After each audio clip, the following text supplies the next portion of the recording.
अस्सलाम वालेकुम। सच टेलीविजन के डिजिटल प्लेटफॉर्म से मैं हूं आरिफ काज़मी। गुज़श्ते दिनों हैकर्स की जानिब से इसराइल के इंतहाई हसास मालूमात चोरी कर लिए गए थे और वो मालूमात भी अमेरिका के दिफाई इदारे पेंटागन से उनको हैक कर लिया गया। उसके बाद उनको सोशल मीडिया के ऊपर लीक किया गया, जिसमें इसराइल की जानिब से ईरान के ऊपर हमले का पूरा जो प्लान था वो उसमें मौजूद था। इसमें ये कहा गया था कि इसराइल की जानिब से ईरान के ऊपर कब हमला किया जाना है, उसके ऊपर कौन से वेपन्स हैं उनका इस्तेमाल किया जाना है, कौन से जहाज कहाँ से उड़ने हैं और कौन से मिसाइल्स कहाँ से फायर किए जाने हैं, और इसके अलावा साइबर अटैक्स कैसे करने हैं। और ये जो हमले हैं उसके बारे में कहा गया कि 16 और 17 तारीख के दौरान ये हमले कैरी आउट किए जाने थे। लेकिन हैकर्स की जानिब से इन हसास तरीन मालूमात को हैक कर लिया गया। उसके बाद सोशल मीडिया के ऊपर उनको लीक कर दिया गया। इसराइल की जानिब से, अमेरिका की जानिब से ये इल्ज़ाम लगाया गया कि ये ईरान से रिलेटेड जो हैकर्स थे उन्होंने इन मालूमात को हैक कर लिया था। उसके बाद उनको सोशल मीडिया पे लीक किया गया, जिससे एक तो इसराइल की जानिब से जो कार्रवाई किया जाना था वो भी नाकाम हो गया। साथ में इसमें अमेरिका और इसराइल के दरमियान भी थोड़ी सी कशीदगी हो गई कि इतने अहम तरीन मालूमात जो थे वो कैसे लीक हो गए। अब एक और नई आफत आन पड़ी है इसराइल के ऊपर, और हुआ ये है, इसराइल की जो अखबार है हरीट्स, उसने दावा किया है कि इसराइल के इंतहाई जो हसास असाइनमेंट्स पर रहने वाले कुछ आर्मी ऑफिसर, जो साबिक आर्मी ऑफिसर्स थे, उनके और मौजूदा कुछ सियासी शख्सियात के, अहम तरीन सियासी शख्सियात के ईमेल्स हैकरों की जानिब से हैक किए गए हैं और उनको भी सोशल मीडिया पर लीक किया गया है। इसके अलावा हैकरों की जानिब से ये धमकी भी दी गई है कि अगले मरहले में जो इसराइल के जो अहम फौजी शख्सियात हैं, यायर गोलान और इसराइली फोर्सेस के जो फारसी जो तर्जुमान है, उनके इंतहाई हसास किस्म के ईमेल से वो भी शाया किए जाएंगे। इसके बाद से खलबली मची हुई इसराइल के ऐवानों में ये बहुत बड़ी डेवलपमेंट सामने आ रही है। इसके साथ ही मैं आपको बता दूं कि जो इसराइल की जो प्लान्स हैं ईरान के ऊपर हमले के हवाले से, ये इस तरीके से लीक हो रहे हैं और वक्तन फ़वक्तन उनकी जो अफवादियत है वो ईरान के ऊपर हमला करने के उनके जो वक्त है उसको तब्दील करने का बायस बन रहे हैं। ये बहुत बड़ी डेवलपमेंट है। साथ में रुक करते हैं लुबनान की जानिब।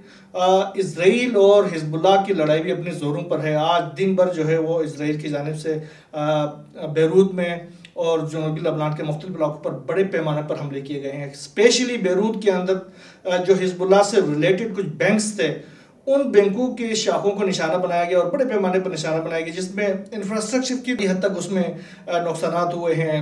कुछ लोगों की भी शहादतों की इतलात हैं जो कि नॉन कॉम्पिटेंट्स है, जो आम शहरी हैं, उनके शहादतों की। और हिजबुल्लाह की जानिब से ये कहा गया है कि ये जो बैंक्स थे वो पहले ही खाली किए गए थे, ब्रांचेस को पहले खाली किए गए थे। वहाँ पर जो इकनॉमिक कोई लॉसेस जो है वो हिजबुल्लाह को नहीं हुए हैं। इसमें इसराइल को टोटली नाकामी का सामना करना पड़ा। इसके अलावा गुज़श्ते 24 घंटों के दौरान ज़ाहिया के इलाके के ऊपर इसराइल की जानिब से तकरीबन 11 मरतबा हमला किया गया है, जिसमें बड़े पैमाने पर जो शहरी आबादी है उसको नुकसान का सामना करना पड़ा है। लोगों की इमारतें हैं, रिहायशी इमारतें, उनको नुकसान का सामना करना पड़ा। आम शहरी उसमें शहीद और ज़ख्मी हो गए बड़ी तादाद में। ये कुछ चीज़ें हैं। इसके साथ ही बेरूत के एयरपोर्ट के करीब भी एक हमला किया गया है, जिसमें भी इंफ्रास्ट्रक्चर के नुकसान काफ़ी हद तक सामने आई हैं। इसके साथ ही शेबा के इलाके में भी दो हमले किए गए इसराइल की जानिब से। मशरकी लबनान में जो वादी बिका है उस पर इसराइल की जानिब से बड़े पैमाने पर हमले किए गए हैं, उसमें जानी नुकसान की इतलात आ रही हैं। साथ में इसराइल की जानिब से जो जनूबी लबनान के मुख्तलिफ जो दरमियान जो झड़पें हैं, जो ज़मीनी झड़पें हैं हिजबुल्लाह के साथ, उसमें फिर इसराइल को बड़े पैमाने पर वहाँ नुकसान का सामना करना पड़ रहा है। तकरीबन ये जो मशरकी जनूबी लबनान के इलाके में तकरीबन 23 जो अफराद हैं, जो फौजी हैं इसराइल के, उनके हलाक व ज़ख्मी होने की इतलात आई हैं। ये गुज़श्ते 24 घंटों के दौरान ये कार्रवाई हुई है। इसके साथ ही आज सुबह तकरीबन 9 बजे मरकाबा का इलाका है, मरकाबा बसालिया का इलाका, वहाँ पर हिजबुल्लाह की जानिब से एक इजरायली गैदरिंग के ऊपर बड़े पैमाने पर रॉकेटों से हमला किया गया, मिसाइलों से हमला किया गया। उसमें इजरायली फोर्सेस को नुकसान का सामना करना पड़ा है। साथ में जो मालूद तशबीह का एक इलाका है, वहाँ पर हिजबुल्लाह की जानिब से बड़े पैमाने पर हमले किए गए हैं। उसमें भी इजरायली फोर्सेस की जो गैदरिंग्स हैं उनको निशाना बनाया गया है और मरकाबा टैंक्स को निशाना बनाया गया है।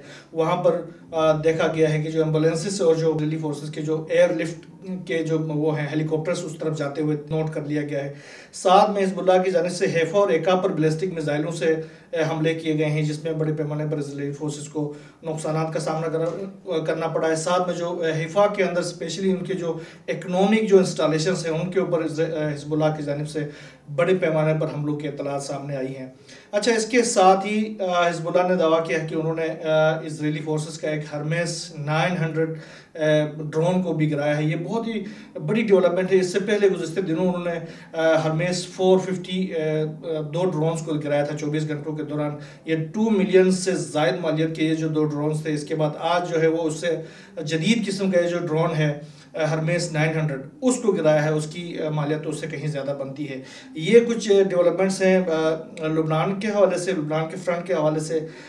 गज़ा में जो इसराइल की जो फोर्सेस है उनकी जो वहाँ पर जो हमलों का सिलसिला है आम शहरियों के ऊपर, वो बड़े पैमाने पर जारी है, जिसमें स्पेशली जबालिया का जो इलाका है उसको ज़्यादा से ज़्यादा निशाना बनाया जा रहा है। आज जो हमले किए गए उसमें तकरीबन 41 से ज़ायद आम शहरी जो है वो शहीद हो चुके हैं। इसके साथ ही जबालिया में 1 लाख से ज़ायद अफराद, जिनमें ख़वातीन और बच्चे भी शामिल हैं, वो 3 हफ्तों से वो इजरायली फोर्सेस के नरगे में हैं। उनके ऊपर खुराक की तंगी की जा रही है, उनके ऊपर जुल्म सितम किया जा रहा है। ये एक बहुत बड़ी दर्दनाक किस्म की सूरत-हाल वहाँ पर मौजूद है।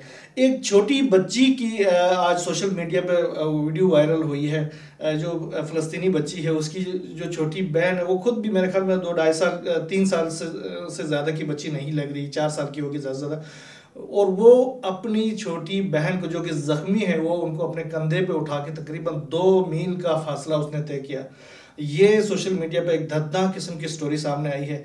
ये है इस तरह की जो लातेदाद जो स्टोरीज है हमें लुबनान और फ़लस्तीन के जो महाज से हमारे पास सामने आ रही है। इसके अलावा एक और चीज़ ये कि एक्सेस के मुताबिक इसराइल ने लुबनान में जंग के लिए 2 शराइत रखे हैं, और उनका ये कहना कि दोनों शराइत ऐसे हैं कि जिनके ऊपर कोई अमल करना मुमकिन नहीं है, क्योंकि उनका लुब लुबाव कुछ यूँ है कि इसराइल के ऊपर लुबनान में मुकम्मल तौर पर इसराइल को मुदाखलत करने की इजाज़त दी जाए ताकि वो हिजबुल्लाह को वहाँ से निकाल बाहर कर सकें। ये ऐसे ही दावे हैं कि जिनके ऊपर अमल करना, इतने सारे लोगों को शहीद करवाने के, इतने बड़े लीडर्स को शहीद करवाने के बाद इसराइल के लिए एक रास्ता मुहैया करना, ये तो बिल्कुल अकल मानने वाली बातें नहीं है। ये तमाम तर जो डेवलपमेंट है वो मशरिकी वस्ता के फ्रंट से सामने आ रही हैं।